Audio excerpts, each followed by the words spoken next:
I had over 800 leads that came in for Spring Rush, and we did $30,000 in revenue. Let's get so freaky with it. I want to double that. I want to have 1,600 leads and some change, and I want to do $60,000 in the month of March.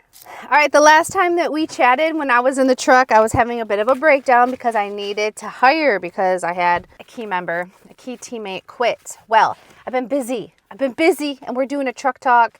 I need to go out and scoop, but I have a whole list of things when it comes to new hire. So if you're interested on my process of hiring a new scooper, stay tuned. This isn't going to be a podcast. This is just going to be a straight YouTube video. I'm realizing this is a lot. This is just a lot of papers.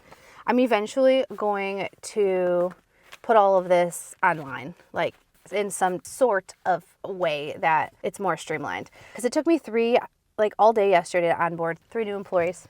It's been a week. So let's talk about it.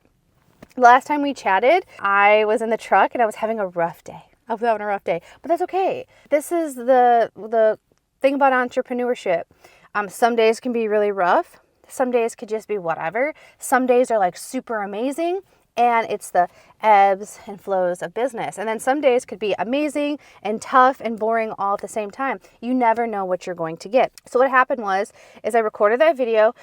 I really just went ahead and pulled myself together and I said, what are we going to do? I'm going to start hiring.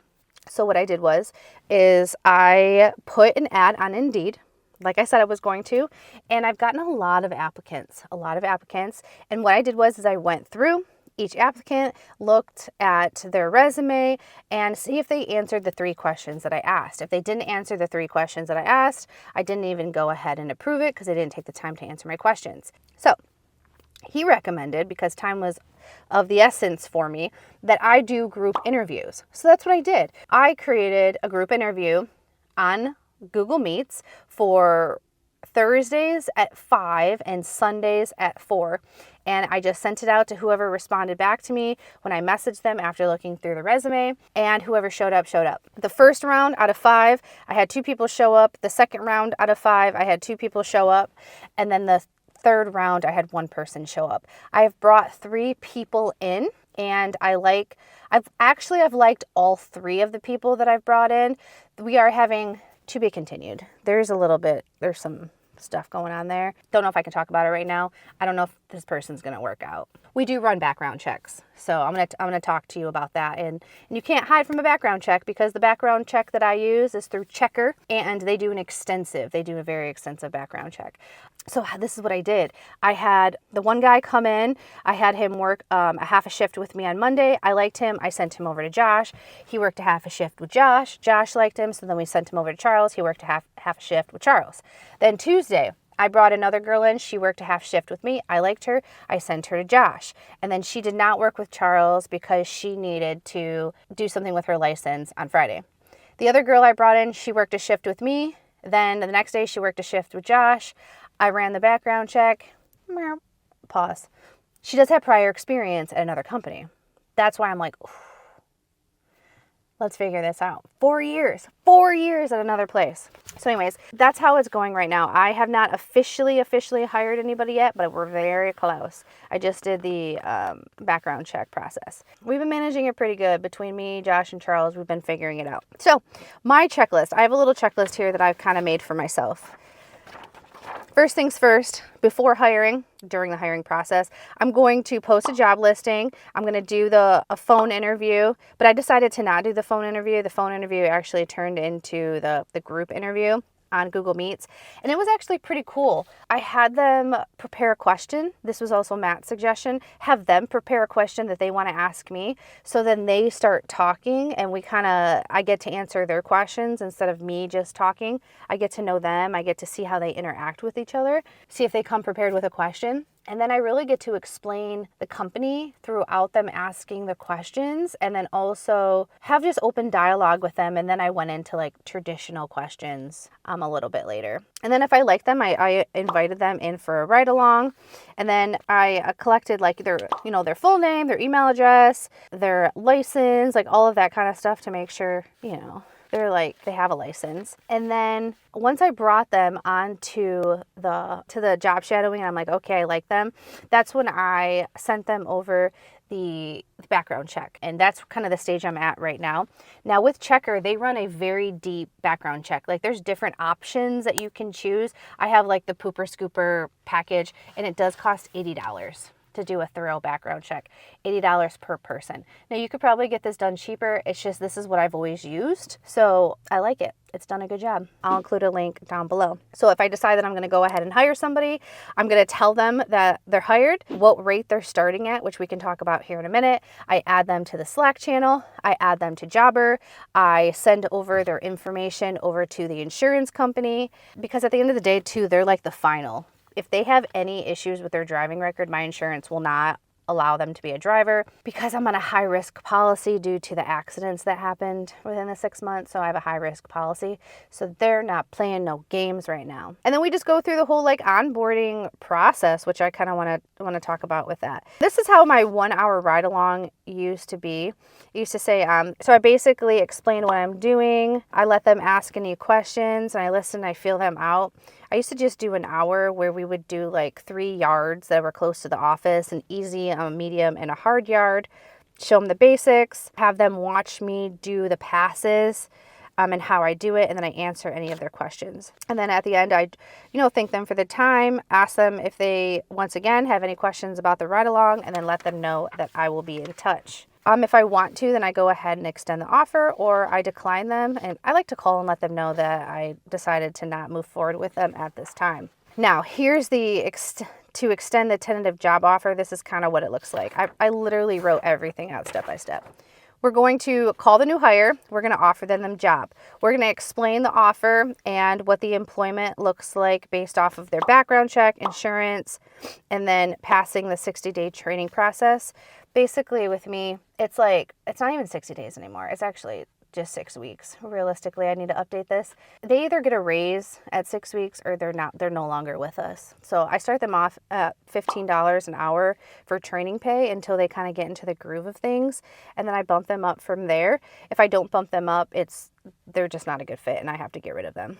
And then if I don't have their insurance information, their license, which I should already have all of this, because this is when I'm submitting it, making sure I submit it to the insurance company. I'm talking too fast. Hold on a second. Let me just take a deep breath. If I don't have their driver's license information, which I should have already have had that if I am going to be off, like I brought them on a ride along, I would have already have had their driver's license. I'm going to get the picture of the driver's license, their full legal name, email address, current home address, and phone number. I'm going to add them to the Jobber in the Slack channel, which I think I kind of already mentioned this a little bit before. They've already had the background check. That came back good. I'm going to give them the new hire packet, which we're going to go over here in a minute. And then as for like the HR onboarding information, basically payroll just needs all of the information that I collected prior, along with the pay rate, if they're going to be full-time, part-time, any restrictions for working, and then the background check information. The payroll company doesn't need the background check information. I just need that. A lot of this is redundant, to be quite honest. I need to really downgrade all of that. Okay, so new hire expectations. It says all new hires have a 90-day probation period. Your performance will be based and we will work with you to meet the job expectations out below. Job performance expectations are to have 0 callbacks and complaints. We want 0, but we know what's going to happen, but that's the goal. Customer service to go above and beyond. Have at least 1 raving customer each week. And then here's the cleaning speed table below. Levi from Swoop Scoop helped me create this, I want to say last year, to kind of just really make it clear. So the first week, 15 yards. The second week, 15 to 20. Week 3, 20 to 25. Week 4 to 8, 25 yards. And 90 days plus, they should be able to do 25 to 30 yards per shift. I just like how clean this looks. Let's put it over here. Yeah. Okay. And then I have the payroll sheets that the payroll company gives me. This is like direct deposit sheets. And that's depending on who you're using. A lot of people use, I think, Paylocity. I don't use that. I use Partner Solutions, which is local. I have the W-4 information here, and then another withholding thing for their tax information that I will submit to the payroll company. Okay, then the new hire packet. So In the new hire packet, here's like my outline right here. So the checklist is like the first 30 days of employment, the new hire expectations, what phase 3 checklist looks like, the first 6 weeks of employment of scooping standards, employee compensation structure. Then we have all the partner solution stuff. I have a non-compete agreement in here, a photo release, a property and equipment agreement, a company vehicle policy, a non-disclosure, scooper bio, get to know me form, and a contact list. This was revised 2024, so this might be a little old. So the first 30 days of employment, it kind of describes what that first list was earlier with the expectations with the houses. So this could probably be eliminated. Phase 3 checklist, this basically goes through what it's like to scoop. It tells you what to wear required clothing, pack a healthy lunch, stay hydrated while you're working, don't eat stuff that's going to upset your stomach, bathrooms are limited, never forget your hat, have your phone be fully charged, bring a notebook to take notes. And I show like how you clock into Jobber, the steps from start to finish, how to do a job. Like how to send the on the way text messages, how to use the GPS, look over your notes, grab your supplies, like from start to finish. I describe all of that. And then the employee compensation structure. So I basically explain to them what the first 90 days is going to look like pay-wise, 3 to 5 months pay-wise, 6 to 12 months, and then after a year. This is so they know like they're going to start up to this. Once they hit here, we're going to give them a raise, and a raise. So they're never wondering like, when am I going to make more money? We have a non-compete. I don't even know if these are still valid, but I still, I had my friend that it was a paralegal. She drew this up for me. We have both parties sign it. Do not compete still hold up? I don't even know. Then I have a photo release because we do social media. So I have them sign a photo release saying it's okay to use their face and likeness on my social media.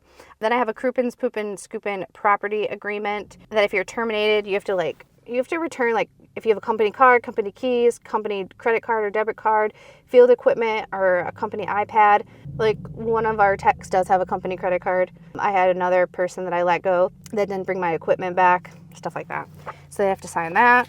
Then I have a very extensive vehicle policy in here. In the comments, if you want to see this, let me know. I can figure that out. This right here allowed me to combat a workman's comp claim because the person that was filing a workman's comp claim on me, or an unemployment claim, they were in violation of the company policy, and because they signed this, they didn't win. I have a non-disclosure.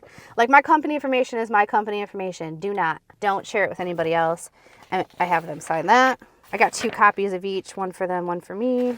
Then I have a contact list of like the phone numbers and everything. This needs to be updated because this is not updated. So I say like the business phone, the VA, like who to get in contact for what. That's on there.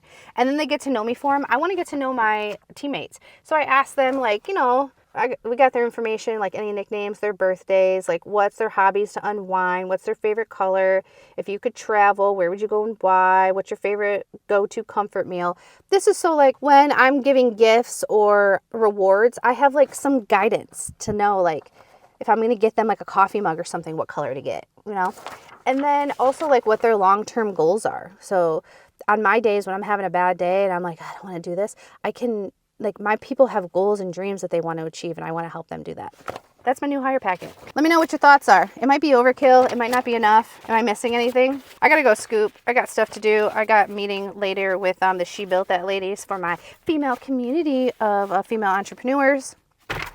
Super excited. I'm going to have somebody hired by next week for sure. 1 full-time, 1 part-time. The next 90 days are crucial. The next 90 days for the pooper scooper industry is crucial because this is springtime. We got blasted with a bunch of snow. I wasn't really anticipating that, which is good. I'm glad that we got hit with snow. This is going to be around for at least 2 weeks. I'm hoping we have the snow for at least a month, because once it melts, that's going to kick us into spring rush. I had over 800 leads that came in for spring rush, and we did $30,000 in revenue.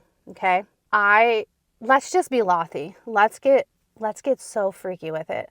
I want to double that. I want to have 1,600 leads and some change, and I want to do $60,000 in the month of March. I already did 30. Why not do 60? Let's see how it goes.